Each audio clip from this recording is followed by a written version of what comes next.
Muito obrigado, Sr. Presidente. Sr. Veiga Anjos,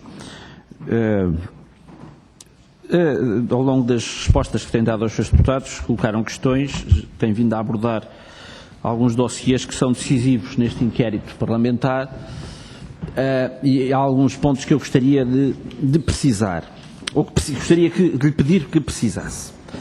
Bom, fundamentalmente, várias entidades aqui ouvidas têm-se pronunciado sobre aquilo que consideram ter sido a machadada final nos estaleiros. Para algumas pessoas foi o cancelamento da encomenda dos navios patrulha, para outros foi o caso do Atlântida. Em todo o caso, se foram duas valentes machadadas, creio que isso é objetivo, e eu gostaria sobre cada uma delas de lhe colocar algumas questões ou pedir a sua opinião.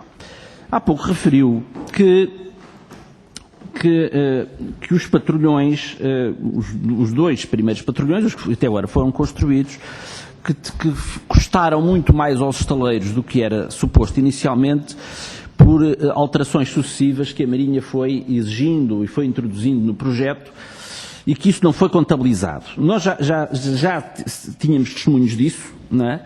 De que isso de facto foi assim, mas a questão que se nos coloca é esta: perante qualquer outro cliente, eu não quero crer, estou a falar em constrangimentos, as pessoas ficariam constrangidas, a Marinha impunha alterações, isso custava caro aos estaleiros, mas isso não era contabilizado por constrangimentos. Ora bem, eu não quero acreditar que se fosse qualquer cliente privado que fizesse uma encomenda do navio e que depois viesse fazer novas exigências que custasse aos estaleiros, que isso não fosse contabilizado. E, portanto, eu gostaria que precisasse qual era a natureza desses constrangimentos. Se eram constrangimentos políticos, pelo facto de o cliente ser o Ministério, ser a Marinha, que depende do Ministério da Defesa, e os estaleiros também dependerem, em último caso, do Ministério da Defesa. Está-me a querer dizer que se isso acontecesse com qualquer cliente privado, que isso era assim? Não digo um qualquer, mas digo que havia pouco rigor nessas coisas.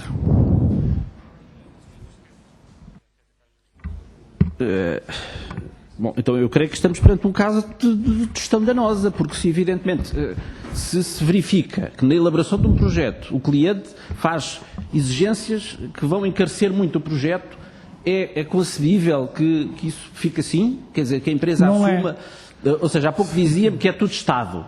Eu creio que eventualmente estará aí, não, eu estará aí a chave. O que eu ouvi... Mas, creio que, enfim, mas alguém teria noção disso, quer dizer, alguém teria a noção de que exigências do Estado, neste caso Marinha, estavam a produzir prejuízos graves para o Estado dos estaleiros navais. Devia haver isso. Isso era do conhecimento, até que nível é que isso era reportado? Não, alguém poderia designadamente a nível ministerial ignorar isso? Para o seguinte. Ainda sobre os patrulhões, o Estado português tinha uma encomenda de 8 navios patrulha, construiu 2, precisamente aquilo que se der um prejuízo.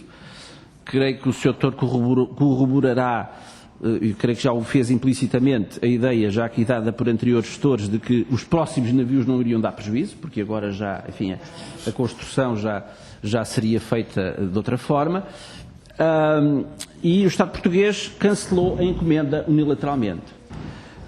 Se essa encomenda, em vez de ter sido feita aos estaleiros navais de Viana do Castelo, tivesse sido feita a encomenda de 8 navios patrulha a um estaleiro da Alemanha ou em Espanha, acha que o Estado português poderia, assim, cancelar essa encomenda sem ter que assumir responsabilidades contratuais? Não acho possível. Portanto, mais uma vez aqui os estaleiros foram tratados pelo Estado como... Exatamente. O que nos está a dizer é que, por responsabilidades da tutela política, a empresa foi sempre o bode expiatório de todos estes processos. E o Sr. Doutor alguma vez disse ao Sr. Ministro, se queixou ao Sr. Ministro disso, quer dizer, o Sr. Ministro recebe mais a Comissão de Trabalhadores do que a mim e, portanto, está a fazer com que aqui está a desvalorizar o Conselho de Administração. Mas o Sr. Doutor há pouco acabou de dizer exatamente isso. Que quem governava a empresa era o Governo e a Comissão de Trabalhadores. Foi o Sr. Doutor que disse, não fui eu. Não, quando eu acho... Mas há uma coisa que eu queria perceber, que é, nós vemos que na relação que se estabeleceu entre a empresa e a Marinha, a empresa sofreu graves prejuízos.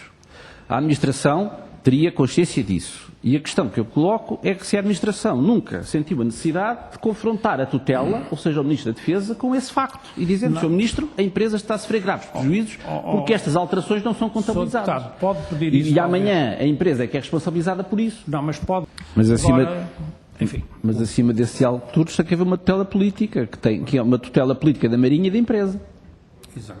E nunca nunca teve notícia de que houvesse da parte da tutela alguma preocupação com o facto de os estaleiros estarem a ser prejudicados. Muito bem, muito obrigado. Agora, no caso do Atlântida, também há algumas questões que eu gostaria de tentar clarificar, que é o seguinte. O Sr. Doutor também referiu que houve alterações ao projeto do Atlântida que foram exigência do cliente, no caso da Atlantic Line, não é? E referiu-nos um processo semelhante, em que a empresa também não foi ressarcida por esse facto. Por outro lado, como é que explica que, havendo até pareceres encomendados pela empresa, quer pareceres técnicos, quer jurídicos, que davam conta de que a alteração da velocidade tinha resultado de alterações que não foram da responsabilidade exclusiva dos estaleiros, como é que explica que os estaleiros não tenham litigado no sentido de defender a sua posição e tenham aceito um acordo arbitral que foi profundamente lesivo para a empresa? Doutor, é que não lhe terão contado a história toda, porque o problema é que o Tribunal Arbitral, a única decisão que tomou foi homologar um acordo prévio entre as partes. Pois, ou seja, os representantes o Tribunal Arbitral limitou-se a uma homologação, porque os representantes da empresa chegaram a acordo com os representantes da Atlantic Line sobre aceitaram tudo, ou seja, aceitaram pagar a indemnização dos 40 milhões de euros e ficar sem o navio. Ou seja, e portanto, objetivamente, a empresa não quis litigar. E é esse para mim o grande mistério do Atlântida, se quiser, não da Atlântida, mas do Atlântida, porque é que, havendo numerosos pareceres que dizem que os estaleiros tinham uma posição a sustentar, que não fosse apenas ceder às exigências da Atlantic Line, não tenha havido qualquer esforço de litigância por parte da empresa no sentido de fazer valer os seus direitos e as suas razões. É que a empresa, é que houve um despacho conjunto dos Ministros das Finanças e da Defesa Nacional que autorizaram a empresa a endividar-se precisamente para devolver esse dinheiro que a empresa não tinha. E, portanto, isso só adensa o mistério do Atlântida. Sr. Doutor, eu gostaria de lhe colocar algumas questões. Qual explicação é que tem para o facto do contrato com os asfalteiros não ter avançado e ter ficado a marcar passo até hoje, sendo certo que era um bom contrato para os estaleiros navais de Viana, mas o que é facto é que o dinheiro foi adiantado pelo cliente, os 10%, mas o contrato, nos barcos, os navios não se fizeram. Que explicação é que tem para esse facto? Bem, em todo o caso, nunca foi reportado à tutela política o facto de haver problemas legais? Foi muitas vezes.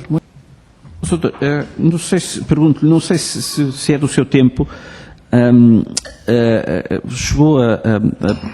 foi noticiada que havia negociações com a Douro Azul para que fosse a empresa, fossem os estaleiros navais de Viana a construir uns navios que foram inaugurados agora há pouco tempo, foram construídos no outro lado.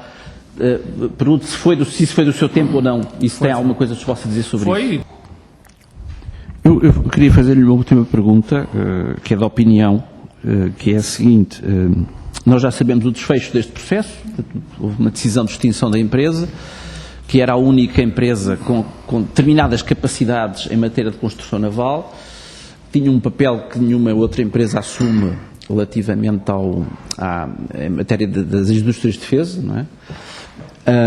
Como ficou provado pela construção dos navios patrulha.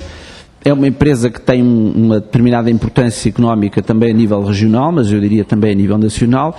A questão que lhe coloco é se considera que este desfecho era inevitável. Não, era evitável.